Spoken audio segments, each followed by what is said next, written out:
जनकपुर के पास में एक गांव था छोटा सा। भाव से बोलो राधे राधे।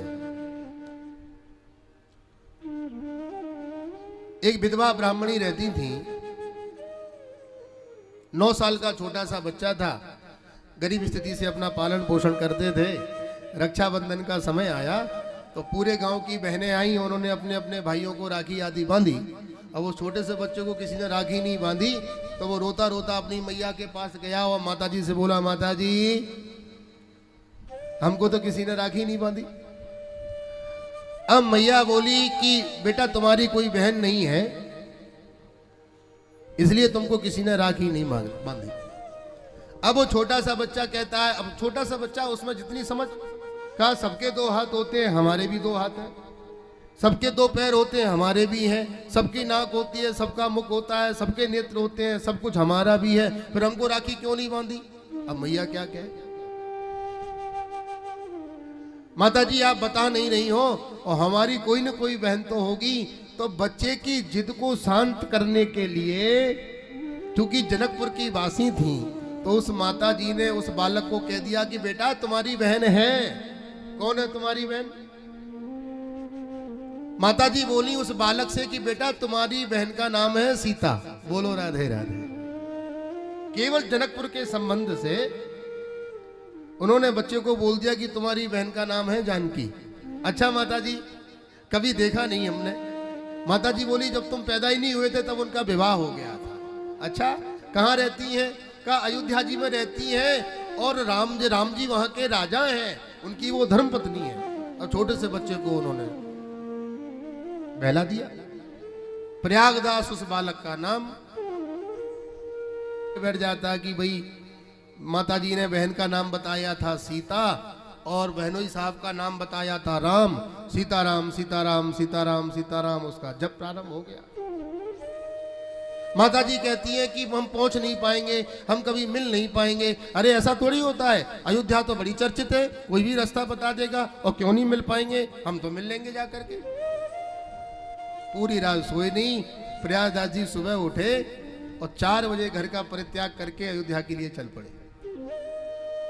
मन में सोचा कि भाई हमने तो देखा है कि लोग बहनों को कुछ न कुछ देते हैं, हमारे पास तो कुछ है नहीं, तो क्या करें। अब उनकी माता जी के पास केवल 2 धोती थी। एक धोती वो पहनती थी, एक धोती रखी हुई थी।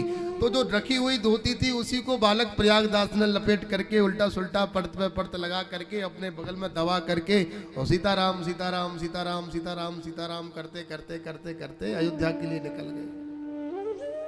थक गए, रास्ते में चलते चलते तो एक जगह सो गए। ठाकुर जी की ऐसी कृपा हुई जानकी जी की कि बालक प्रयागदास सोए तो थे जंगल में, और जब नींद खुली तो सरयू के किनारे। बड़ी बड़ी अट्टालिकाएं, बड़ी बड़ी भवन। किसी से पूछा कि भाई ये कौन सी नदी है? कहा सरयू। अच्छा इस नगर का नाम क्या है? कहा अयोध्या जी। अब वो प्रयागदास सबसे पूछते हैं भैया हमारा ये काम कर दो। क्या? यहाँ हमारी बहन जी रहती हैं सीता, उनके पतिदेव का नाम है राम, उनका मकान का आप हमको पता बता दो। अब भाई अयोध्या में तो महात्मा ही रहते हैं।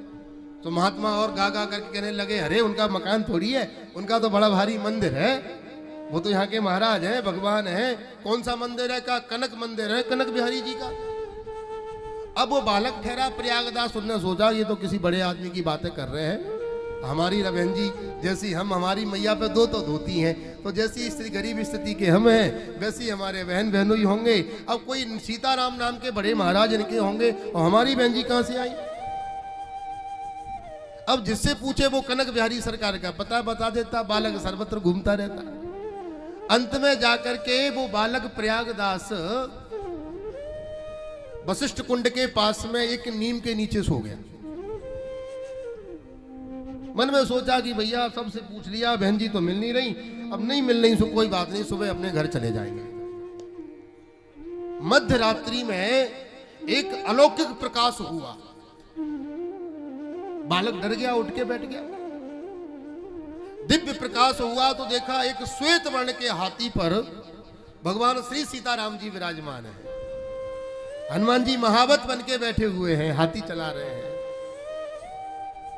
अब प्रयागदास घबरा गए कि हमने दिन भर गालियां दी हैं इनको, लगता है ये नाराज हो गए। हाथी को रोका गया, हाथी को बैठाया गया, सीढ़ियां लगाई गई, श्री जानकी जी का पदार्पण नीचे हुआ, राम जी सरकार नीचे पधारे और जानकी जी ने प्रयागराज जी से कहा कि भैया हम ही हैं जानकी, हमारा ही नाम सीता है और हम ही तुम्हारी बहन हैं। प्रयागदास बोले तुम हो ही नहीं सकती हमारी बहन,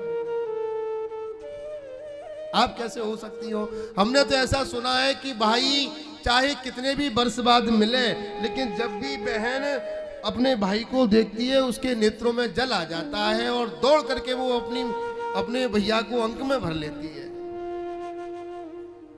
जानकी जी के नेत्र भाव विभल हो गए। मध्य रात्रि में जानकी जी ने प्रयागदास जी को राखी बांधी और मन में सोचा कि भाई हमारे पास तो कुछ है नहीं, क्या दें? और जो राम जी सोचेंगे कि देखो तो सही क्या है क्या नहीं है, अब हमारे पास नहीं है कुछ, हम क्या दें? तो प्रयागदास वो धोती लेकर के जो आए थे, फटी टूटी धोती, सर को नीचे किया और सर नीचे करके प्रयागदास जी ऐसे दोनों हाथ ऊपर करके धोती दे रहे हैं कि हमारे पास और तो कुछ है नहीं, हमारी माता जी ने यही था तो हम ले आए आपके लिए, आप ले लो। जानकी जी के नेत्रों में जल आ गया। जानकी जी ने कहा कि भैया इस धोती को तुम अपनी माँ के लिए ले जाओ, हमारी के लिए, और माता जी से कहना कि तुम्हारी बिटिया सीता बड़े सुख में है, उसके पास सब कुछ है, ये धोती को ले जाओ।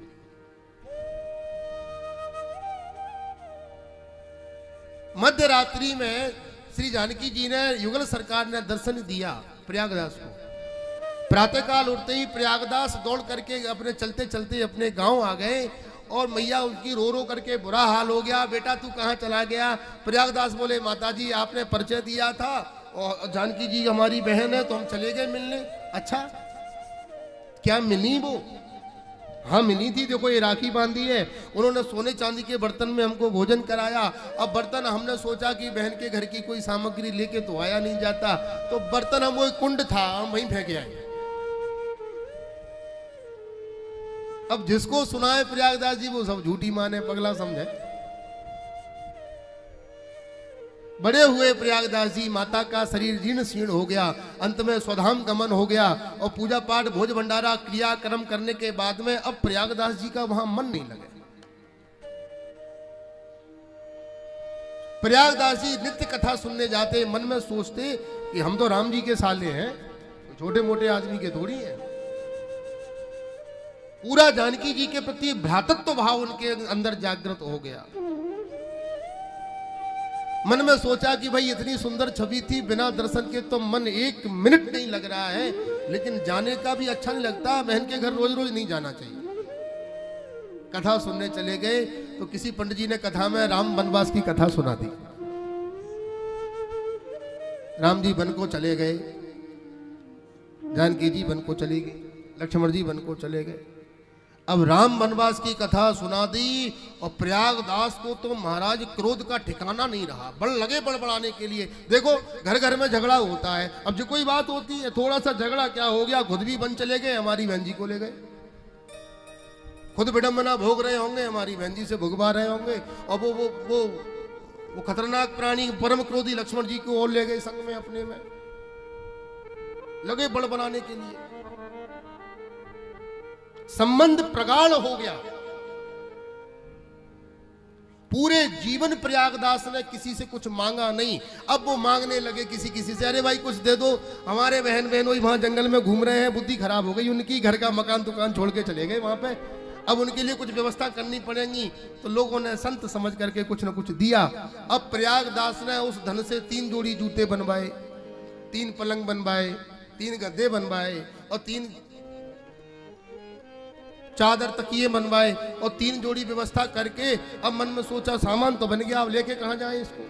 तो फिर वही पंडित जी के पास पहुंच गए, महाराज आपने कथा सुनाई थी, वनवास हो गया, आप जो बताओ कहां मिलेंगे अभी वो बताओ। तो पंडित जी ने अपने ऐसे ही पगला समझ करके अपने सर का बवाल काटने के लिए बोल दिया कि चित्रकूट में मिलेंगे। अब प्रयागदास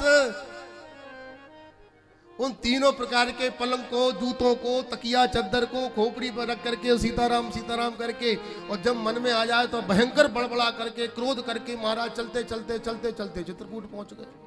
फटिक शिला पर पहुंच गए, मंदाकिनी गंगा के किनारे, और वहां बैठ करके बोले अच्छा ठीक है, अब कोई बात नहीं है, अब आज तो जाओ। कहां हो? तीनों लोग आ जाओ। भगवान नहीं आए। प्रयागदास जी मंदाकिनी को पार करके चित्रकूट के जंगल में प्रवेश कर गए, घनघोर जंगल। और घनघोर जंगल में प्रवेश करने के बाद में प्रयागदास जी कहते हैं अच्छा भाई, अगर तुम सोच रहे हो कि हम ज्यादा नाराज होंगे तुमसे इसलिए नहीं आ रहे हो, पर गुस्सा तो आ रही है, तुमने काम ही ऐसा किया है, पर कोई बात नहीं, छोड़ो, भग जाओ, आ जाओ। संत कहते हैं भगवान श्री राम लक्ष्मण जी माता जानकी जी के साथ में चित्रकूट के घनघोर जंगल में प्रयागदास के सामने प्रकट हो गए, और भगवान की उस छवि को देख करके प्रयागदास फूट फूट करके रोने लगे। हाँ देखो, उस दिन जब हमारी बहन राखी बांधने आई थी तो कितना सुंदर देदीप्यमान उज्जवल स्वरूप था, और आज देखो क्या स्थिति हो गई है। पर कोई बात नहीं है, अब सुनो, अब तुमने जो किया सो ठीक है, हम तुम्हारे लिए जूते लेकर के आए हैं, पलंग लेकर के आए हैं, बिस्तर लेकर के आए हैं, यहीं रहो, ले लो इनको। राम जी बोले हमने अपने पिताजी को वचन दिया है, हमें कोई सामग्री लेंगे नहीं। जानकी जी ने भी मना कर दिया। अब प्रयागदास जी ने कहा पर इसका करेंगे क्या, हमने जिंदगी भर कुछ नहीं मांगा, तुम्हारे चक्कर में मांगना पड़ा।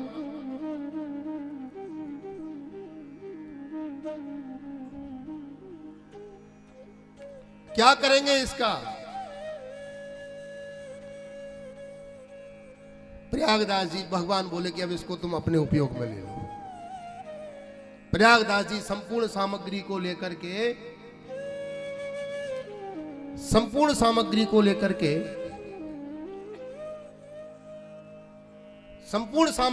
के प्रयागदास जी प्रयाग में पहुंच गए।